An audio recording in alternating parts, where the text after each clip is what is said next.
Ya emang dia disuruh, diperintah untuk menembak. Oke. Siapa yang memerintah?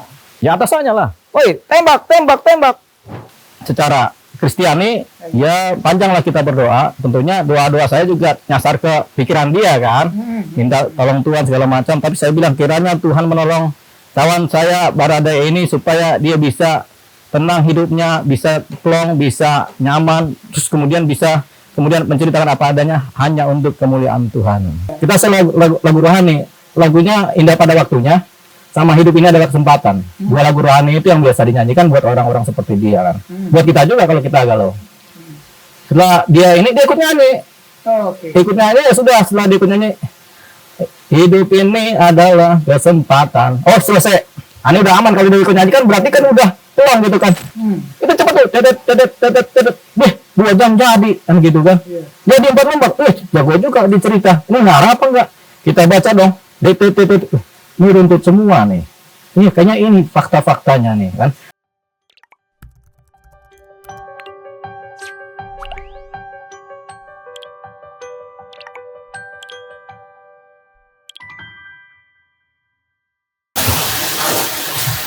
Selamat siang, Tribuners. Assalamualaikum warahmatullahi wabarakatuh. Salam sejahtera untuk kita sekalian. Salam, Om Swastiastu, Namo Buddhaya, salam kebajikan. Bersama saya, Domon Barita, Wakil Direktur Pemberitaan Tribun Network dan Pemimpin Redaksi Warta Kota.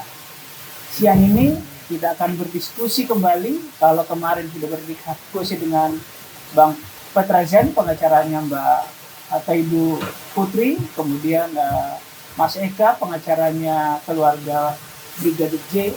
Siang ini, atau tepatnya sore ini, kita akan berbincang dengan pengacara dari Bayangkara 2 atau Barada 2, Richard Eliezer atau Barada E, yang berstatus tersangka dengan 3 pasal dalam kasus kematian Brigadir J di kediaman mantan Kadif Propam Mabes Polri Bapak Irjen Verdi Sambo. Di sebelah kanan saya sudah ada pengacara yang eksentrik, ya, rambut gondrong, Bang Delipa Yumara. Selamat siang, Bang. Selamat siang, Bang. Salam sehat. Salam sehat, salam sejahtera. Puji Tuhan. Sehat. Baik, salam sehat.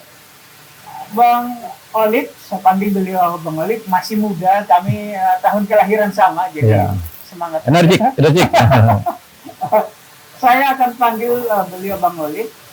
Bang Olip, kita tahu atau publik sudah tahu bahwa pengacara Barada E sebelumnya sudah ada Andreas Nahot. Iya. Sekarang Abang bisa cerita di seputar pergantian ini?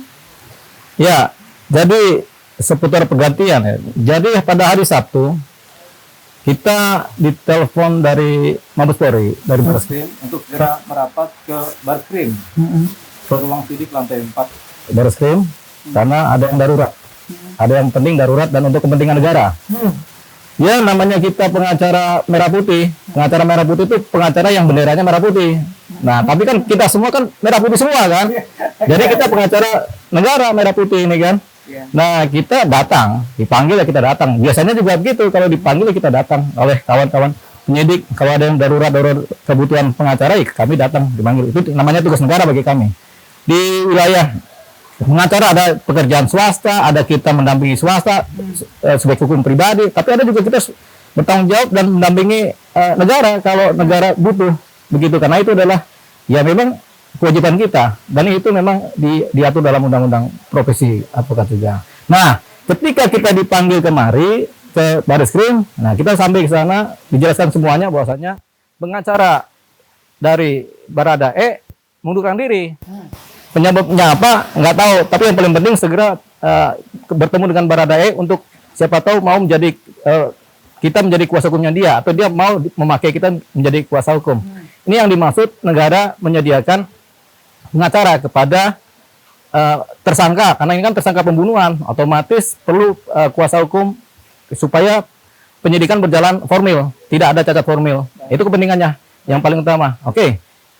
Kita kemudian bertemu dengan Barada E, kita bicara banyak apa kepentingannya. Dia mau menggunakan kami sebagai kuasa hukum, yaitu saya Delipa Yumara dan tim, yaitu Pak Muhammad Burhanuddin. Kita semua berdua aja karena kita pikir ya ini perkara lumayan berisiko, ya 2 orang yang sudah senior aja lah gitu. Oke, jadi kita kemudian membuat kuasa dari Baradae ke kita.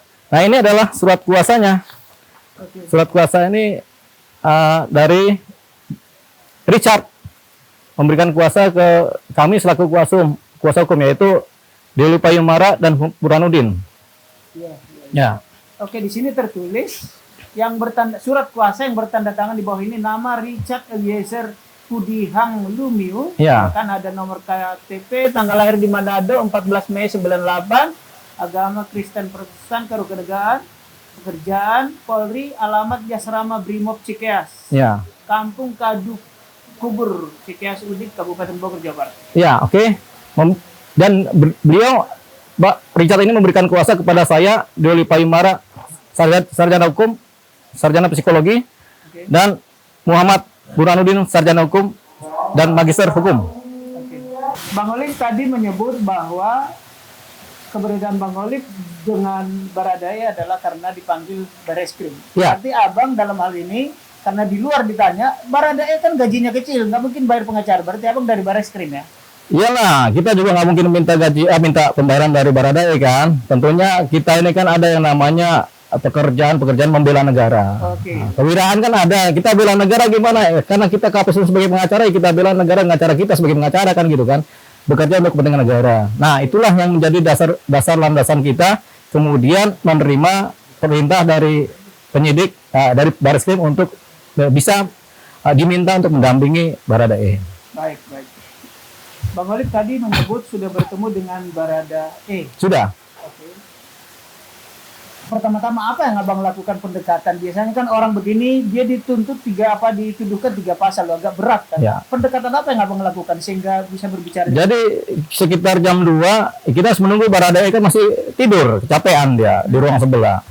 Jadi setelah dia bangun segar, saya Jam 2 pagi nih? Jam 2 siang. Oke. Kan dia pemeriksaan muter-muter lama itu sampai nggak selesai itu kan, sampai ini sampai dia juga pusing kan, nggak tidur. Nah, ketika jam 2 dia bangun, ya kita temui dia di satu ruangan khusus. Di ruangan itu ya kita ngobrol. Tapi ya memang dia masih pucat, masih galau, masih tertekan, masih cemas. Bahkan ke kita dia masih mikir, "Bang, kalau saya jawab ini bagaimana? Kalau saya jawab begini, hukuman saya bagaimana?" Loh, kok Anda bisa beda-beda ini ceritanya? Kan gitu kan. Ya saya masih mikir, Bang. Dia cuma bicara simpul-simpul kecil nih. Kalau dia melakukan bagaimana, kalau nggak melakukan bagaimana kan begitu kan? Atau dia inilah ini. Oke. Ini deh. Anda agamanya apa? Oh, dari Manado. Oh, udah. Ngana dari Manado. Kita kan lama di Bitung. Kita pakai bahasa Manado. Iya. Kita bahasa Manado sama dia, kita gali dia punya pengalaman hidupnya di Manado, kita dapat. Oke, dia mulai tenang. Tapi kemudian kita kalau mulai wawancara, ya kita harus berdoa dulu. Karena ini Kristen, kita kebetulan Kristen juga. Ya sudah lah. Ini sekarang kita pengacara nih, Baradae, Richard. Tapi sekarang kita mau jadi pendeta dulu lah. Kita berhenti dari pengacara. Hari ini kita jadi pendeta siang ini. Akhirnya mari kita berdoa. Richard, kau yang berdoa bukan kita. Bang, saya nggak bisa berdoa, Bang. Saya bingung, Bang. Oke, kalau gitu saya berdoa. Saya pendeta ya, pendeta ingat, Ani pendeta ya. Jadi kita berdoa secara Kristiani, ya panjanglah kita berdoa. Tentunya doa-doa saya juga nyasar ke pikiran dia kan. Minta tolong Tuhan segala macam. Tapi saya bilang kiranya Tuhan menolong kawan saya Baradae ini supaya dia bisa tenang hidupnya, bisa plong, bisa nyaman, terus kemudian menceritakan apa adanya hanya untuk kemuliaan Tuhan. Di sini masuk bukan hanya pendeta, tapi psikolog ya? Ya, kan saya psikolog juga. Lulusan dari UI nih, gini-gini. Jelek-jelek ini lulusan dari kampus Universitas Indonesia ya. Hukum juga Universitas Indonesia. Hukum dari UI. Psikolog juga? Dia dari UI. Kita ada kawan saya S2 UI, lanjut. Ya, nah. Baru kita masuk. Nah, tapi dia masih udah tenang dia. Setelah berdoa dia tenang, dia lemes gitu. Kelihatannya dalam hati kita. Setannya kabur nih. Apa malaikat turun belum tahu juga. Belum yakin kita kalau ada malaikat turun ke dia kan. Kita lagu rohani. Lagunya Indah Pada Waktunya sama Hidup Ini Adalah Kesempatan. 2 lagu rohani itu yang biasa dinyanyikan buat orang-orang seperti dia kan. Buat kita juga kalau kita galau. Setelah dia ikut nyanyi. Ikut nyanyi ya sudah, setelah dia ikut nyanyi. Hidup ini adalah kesempatan. Oh, selesai. Ini udah aman kalau dia ikut nyanyi kan berarti kan udah pulang gitu kan. Udah. Bang Richard, sekarang aneh sudah jadi pendeta, sekarang aneh mau jadi pengacara lagi. Kan tapi aneh jadi psikolog dulu deh. Oh, persoalan hidup lu apa sih? Kan gitu. Bang, pacar saya bang, si Willy. Nah, saya ingat pacar. Dia bilang mau telepon. Mana nomornya? Adakah anggota BRIMOB? Kasih nomornya. Ya, telepon dulu. Ngobrol dulu sama si Willy. Ini pacarnya nih. Lama dia ngobrol-ngobrol sama nangis-nangisan kan, udah selesai dah. Ini persentuhan kepribadian kan. Lama dia nggak bisa komunikasi sama pacarnya, itu kan sakit hati kan. Namanya kalau orang Manado, Maitua. Kita pergi Maitua, di mana dia pulang ke Manado kan. Kita tinggal di sini kan. Tangis-tangisan oke. Kita bicara juga sama si dia punya Maitua kan, dia punya pacar kan. Kita udah bicara oke. Nah sekarang kita masuk ke sesi psikologis. Sorry, pacarnya di mana tinggal? Tadinya di Jakarta, dia pulang ke Manado. Gara-gara beginian. Pacarnya nggak punya pegangan. Kita juga kalau punya pacar nggak punya pegangan, kabur pacar kita kan. Oke. Ya, oke, setelah itu ini detail ya, yang saya alamin. Oke, setelah itu ya sudah. Kalau gitu gini, kan kau sudah damai, sudah plong. Saya pikir-pikir nih pakai ilmu jiwa dulu nih, kayaknya roh Tuhan sudah masuk nih, malaikat sudah masuk ke jiwanya. Saya tanya pergi nih kan gitu kan. Ya oke, kalau gitu mau cerita apa adanya? Mau bang, cerita banyak kertas oke. Dia udah sempat tulis tapi salah semua tuh kan, berapa kali dia tulis salah semua. Oke, saya kasih 4 lembar kertas, tulislah, bebas, suka-suka. Kau Richard, tulislah. Ngana pikiran apa adanya ngana tulislah di tulisan itu. Ngana pengalaman batin, ngana pengalaman yang terjadi apa yang tertekan-tekan hilangkan, pokoknya apa yang ngana lihat kan gitu kan. Apa yang ngana lihat? Ya bang, kita juga mau tulis itu kan. Oke, kasih pulpen. Saya tinggal dong. Namanya kita juga nggak boleh melototin. Ya sudah, saya setelkan lagu rohani lagi, saya tinggal. Itu cepat tuh, tedet. 2 jam jadi, kan gitu kan. Jadi 4 lembar, jago juga dicerita. Ini ngarap apa enggak? Kita baca dong. Ini runtut semua nih. Ini kayaknya ini fakta-faktanya nih kan. Dari tanggal 2 Juli, 3 Juli, 4 Juli, 5 Juli, 6 Juli. Ini kan ada saya akhirnya menyingkat-nyingkat apa yang diceritakan juga. Tulisan saya sih jelek ya, tapi cukup lah, bagus lah. Ini contoh-contoh di mana jam 12 malam tanggal pernikahan di Magelang, ada tulisannya. Kemudian ya ini tulisan-tulisan saya juga nih. Saya kan tadinya menuliskan buat dia ini kan tadinya kan. Nah, maksudnya di Magelang pernikahan? Hari acara pernikahan lah. Acara apa, ulang tahun pernikahan? Irjen? Kerja kamu. Jadi ke Magelang itu? Iya, dalam rangka macam-macam, termasuk ini kan 2 Juli dengan siapa-siapa, kemudian kan sampai dengan siapa-siapa, ya kan? Sampai ini siapa-siapa kan, 3 Juli, 4 Juli, 5 Juli, 6 Juli, 7 Juli, 8 Juli dia baru cerita juga. Nah, tapi kan kita biarkan aja dia bicara. Setelah kita akhirnya kita bilang, kau tulislah semuanya. Setelah itu dia tulis panjang. 2 jam jadi kita baca sudah. Ini rasanya ini sudah benar nih dia apa yang diomongkan nih. Oke, kita koordinasi lagi dengan Barreskrim, dengan penyidik. Oke bang, ini udah siap semua nih kan, kelihatannya jiwanya udah masuk ini, udah masuk kembali nih roh Tuhan ini kan. Barreskrim mendata ini ulang dengan BAP sebelumnya. Wah, ini masuk nih. Yaudah, dimecikan dengan bukti-bukti dan saksi-saksi yang lain, ini lebih pas ini. Nah gitu. Oke, kalau gitu kita BAP si Baradae. Memang di BAP keluar semua. Nggak tahu itu Tuhan bekerja di pikiran dia sehingga semua data itu begitu jelas disampaikan. Ketika data itu begitu jelas disampaikan dalam BAP itu pro justisia. Tapi 4 surat ini adalah surat-surat yang dia buat tulisan tangan. Itu dicap jempol dia. 4 surat ini tulisan tangan dia di tanda tangan. Saya minta kiri kanan atas bawah tanda tangan, cap 2 setiap sebentar. Ini jarum. Itu kemudian diolah menjadi bagian dari penyidikan. Oh, itu bisa menjadi bagian dari penyidikan? Iya kan, itu barang bukti? Bisa barang bukti, tapi kan itu kan bukan pro justisia karena kan tulisan tangan. Di konversi ke dalam BAP, dalam pemeriksaan ulang kita dampingin dia sehingga jadi curahan hati tadi itu menjadi barang bukti, bagian dari barang bukti, tapi diulang untuk dimasukkan dalam BAP. Dan kita mendampingi itu saya dan Burhanuddin. Saya dengan pengacara 1 Burhanuddin. Dan kita menyimak setiap perkataan-perkataan, setiap cerita di situ dan detail banget. Kita rekam dong. Namanya kita pengacara kan ahli merekam. Orang cewek cantik kita rekam, masa yang begini enggak? Gitu. Nah, kita rekam dengan baik. Oke, sudah dapat posisinya. Oke, tanda tangan, semua sepakat. Baradae emang itu padanya, teken-teken. Tanda tangan BAP, kami sebagai yang mengetahui cerita ini. Abang bertemu di tanggal berapa itu? Minggu kemarin? Iya, hari Sabtu. Hari Sabtu ya. Ya, kita lupa tanggal lah, satu Hari tanggal berapa. Sabtu berarti tanggal 6. Nah, tanggal 6. Kemarin. Iya, tanggal 6 kemarin. Ini kan tanggal 6 berarti sebulan dari kejadian. Kita tahu bahwa Iya. versi sebelumnya bahwa baku tembak atau tembak menembak bukan. Iya, versi sebelumnya kan skenario tembak menembak. Nah, apa yang disampaikan Baradae setelah bertemu apa? Ya, apa dan yang disampaikan? Ya, tidak ada tembak menembak. Yang Tidak ada ada tembak menembak. yang ada tembak-tembak. Yang ada tembak-tembak yang menembak si Joshua atau dia? Ah, itu masuk ke substansi. Oke. Nah, nanti biar penyidik yang cerita Tapi itu. yang pasti tidak ada tembak menembak. Tidak ada Berarti tembak satu menembak arah. satu arah, tapi adanya tembak-tembak begitu. Tembak-tembak itu apakah bisa disebut 2 kali tembakan? Bu, namanya tembak dor. Nah, itu tembak-tembak tuh.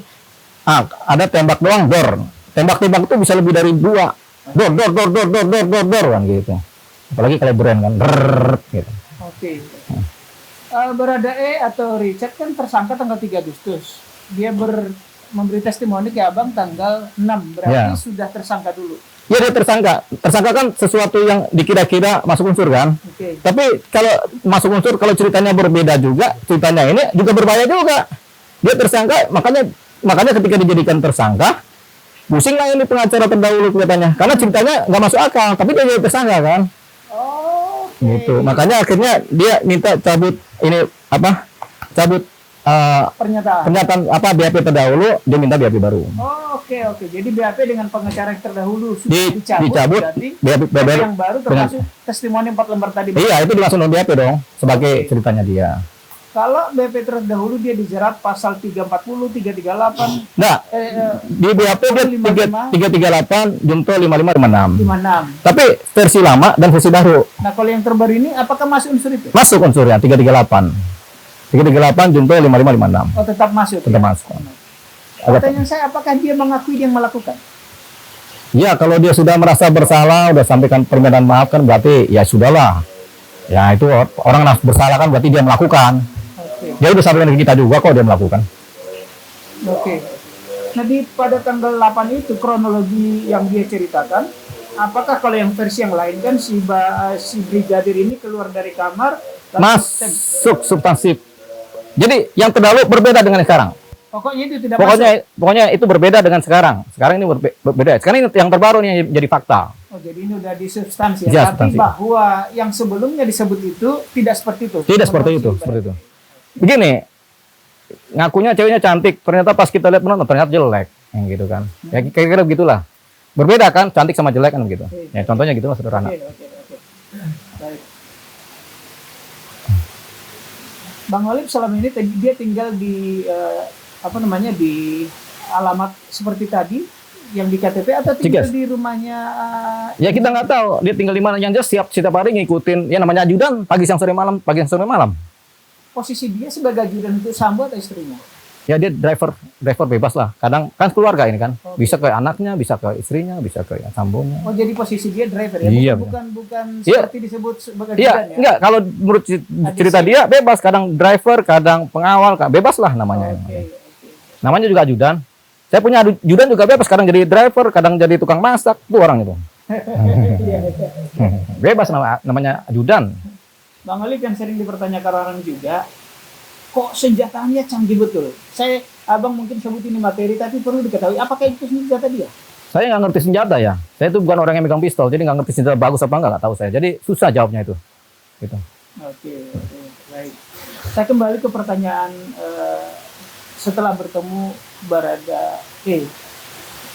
Tim kami di Manado coba mencari orang tuanya, Ya. tapi tidak ketahuan. Apakah ada abang kontak dengan keluarganya? Jadi waktu ketemu dengan Baradae dia menyatakan keluarganya itu dipanggil ke Depok sini, suruh kos di Depok. Karena apa? Nanti ada orangnya dari dia punya pimpinan akan mendatangi mereka untuk melakukan pengawalan. Pimpinannya dia, ya Pak, tentunya Pak Sambo. Pak Ferry Sambo. Berarti keluarganya itu didatangkan dari Iya. Manado ke Jakarta. Iya, menurut keterangan dia ya. Ini nggak masuk dalam BAP. Menurut keterangan dia secara tunannya, dia saya tanya ini keluarga di mana? Keluarga tadinya saya taruh di ini karena nanti ada bantuan pengawalan dari bos saya kan gitu kan. Ternyata setelah saya tahu gini, saya buru-buru telepon supaya ganti nomor semua, hilang dia. Nah, jadi dia Baradae ini sendiri yang minta supaya keluarganya menghilangkan diri. Takut kenapa-napa. Dia berpikirannya sudah hati-hati kan. Akhirnya keluarganya di ini udah nggak ada kabar lagi. Mungkin sudah pulang lagi ke Manado. Tapi memang keluarganya sempat kemari karena ada nomor undangan. teleponnya diganti semua. Diganti semua. Atas inisiatif si Si Richard. Ya, Richard. Ya. Oke. Nah, kita juga nggak hilang kabar dari Eliezer tentang keluarganya ya. Bang, kalau ada nggak cerita si Baradae seberapa dekat hubungan dia dengan si almarhum Joshua? Nah, ini kan kaitannya dengan surat yang disampaikan lewat saya ya, tentang permohonan bela sungkawa kepada keluarga. Kalau dari cerita dia sangat dekat sekali dengan keluarganya. Kalau dari surat ini juga secara psikologis, surat ini menunjukkan kedekatan yang sangat-sangat amat sangat dengan keluarganya si Joshua almarhum. Si Richard ini dekat juga dengan keluarganya Joshua. Dia keluar karena Bukan dia hanya dengan Joshua saja. bukan Joshua tapi dengan adiknya namanya Reza, dengan bapaknya yang polisi juga. polisian juga. Jadi dekat mereka ini sering namanya sudah jadi keluarga kan?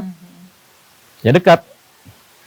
Jadi secara pribadi si Richard dengan si Joshua dekat. Iya, saya sama bini saya dekat keluarga. Kadang-kadang jauh kalau kita ngumpet. Iya. Apalagi? Oke. Saya kembali Bang ke detik-detik itu kan Ibu PC dan Joshua dan Baradae baru pulang dari Magelang. Nah, itu substansi, Bang. Substansi ya, nggak boleh masuk ke situ ya. Ya. Saat kejadian si Baradae apakah melihat si Substansi, Bang. Oh ya. substansi lagi nggak bisa masuk ke situ ya, ke Baradae melihat si Joshua apakah Enggak, udah. Itu substansi materinya penyidik, wilayahnya kewenangan penyidikan. Oh ya benar, Baradae mengirim surat ke keluarganya Joshua, itu tulis tangan dia. Ini. Itu serangannya Baradae ini. Bisa dibacakan Bang? Atau saya bacakan? Bacakan aja. Oke. Kalau bisa baca. Gantian bacakannya. Biasanya kita Saya bacain. bacakan surat dari Baradae. Saya Baradae mengucapkan turut berbelasungkawa atas kejadian ini. Buat Bapak Ibu dan Reza adiknya si Joshua, atau keluarga Bang Yos dia memanggilnya. Sekali lagi saya mengucapkan turut berbelasungkawa yang sedalam-dalamnya. Tuhan Yesus selalu menguatkan Bapak Ibu, Reza serta keluarga Bang Yos. 7 Agustus. Ya. 7 Agustus berarti hari Minggu 2022 pukul 1.24 WIB. Pagi. Dini hari pagi. Richard. Ya. Baik. Terima kasih. Tadi keluarganya nggak tahu ya sekarang posisinya apakah pulang ke Manado atau Ya kita belum tahu kan nggak ada komunikasi nih. Kalau Abang nggak komunikasi langsung dengan keluarga? Enggak, karena dia juga nggak komunikasi, suruh ganti nomor hilang semua. Kayak korupsi lah, kalau kita KPK kan, kena KPK ganti nomor, hilang semua tuh, ting. Handphonenya hilang, orangnya juga hilang. Bang, apakah Ya. Richard ini cerita tentang hubungan si Ibu Putri dengan Joshua? Oh, dia tidak tahu. Dia nggak tahu ya? Tentang itu dia tidak tahu. Dalam ceritanya juga dia nggak tahu tentang itu. Nggak ada cerita tentang itu. Soal ada desas desus juga? Nggak ada, dia nggak tahu itu. Nggak ada cerita tentang itu. Maksud saya dia tidak tahu atau Abang tidak tanya? Sudah saya tanya. Nggak ada, pas saya nggak tahu. Kejadian saya di luar tiba-tiba datang udah begini-begini. Saya nggak tahu lah. Gitu kan, dia juga nggak mau tahu urusan orang kan. Ya udah, dia punya tidak tahu gitu aja. Memang nggak tahu memang. Oke. Bang, belakangan ini kan disebut dia disuruh oleh yang punya kuasa. Apakah waktu kejadian itu dia memang disuruh? Ya, kalau saya ketika masuk dalam curhatnya dia, ya emang dia disuruh, diperintah untuk menembak. Oke. Siapa yang memerintah? Ya atasannya lah. Woi, tembak. Berarti Irjen.